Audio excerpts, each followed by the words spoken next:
అన్నప్పుడు ఓటేసేవాడు దేశభక్తుడై ఉండాలా, ఈ దేశ వ్యక్తి అయి ఉండాలా. ఎప్పుడైతే ఈ దేశ వ్యక్తి ఇది నా దేశం, ఇది నా భారతావని అని ఓటేసే వ్యక్తి ఉంటే ఓటుతో గెలిచిన వ్యక్తి కూడా ఈ దేశం కోసం పనిచేస్తారు. కాబట్టి మనము ప్రతి ఒక్కొక్క ఓటు విలువైన ఓటు.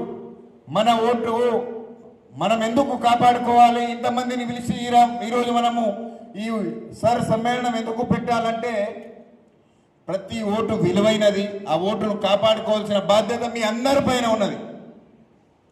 గత ఎన్నికల్లో రమేష్ రాథోడ్ గారు 3000 ఓట్లతో ఓడిపోయారు. 3000 ఓట్లు అంటే 308 బూతులు ఉన్నాయి. ప్రతి బూతుకు 10 నుంచి 12 ఓట్లు మనం తీసుకోగలిగితే 100కు 100% మనం గెలిచేవాళ్ళం.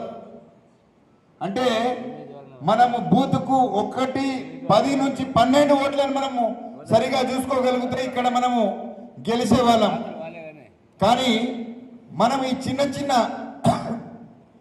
చిన్న తప్పులతోని మనం విస్మరించే అంశాలతోని పూర్తిగా మనము మన ఓట్లను కాపాడుకోలేకపోతున్నాం. ఉదాహరణకు 86లో నిర్మల్ నియోజకవర్గంలో ఈరోజు అవి 42,000 అయినాయి. 20-30 సంవత్సరాల్లో 100 నుంచి 150% పెరిగినాయి. అస్సాంలో 3 నుంచి 4 జిల్లాలు పూర్తిగా బంగ్లాదేశ్ చొరబాటుదారులతోనే అవి అక్కడ ఉన్న హిందూ ఓట్లు 10%, 9% కూడా లేవు, 8% కూడా లేవు. ఖానాపూర్లో 4,500 ఓట్లు ఉండేవి.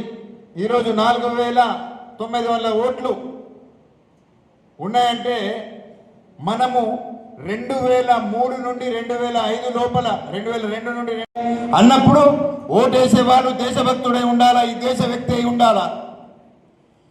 ఎప్పుడైతే ఈ దేశ వ్యక్తి ఇది నా దేశం, ఇది నా భారతావని అని ఓటేసే వ్యక్తి ఉంటే ఓటుతో గెలిచిన వ్యక్తి కూడా ఈ దేశం కోసం పనిచేస్తారు. కాబట్టి మనము ప్రతి ఒక్కొక్క ఓటు విలువైన ఓటు. మన ఓటు మనం ఎందుకు కాపాడుకోవాలి? ఇంతమందిని పిలిచి ఈరోజు మనము ఈ సమ్మేళనం ఎందుకు పెట్టాలంటే ప్రతి ఓటు విలువైనది. ఆ ఓటును కాపాడుకోవాల్సిన బాధ్యత మీ అందరిపైన ఉన్నది.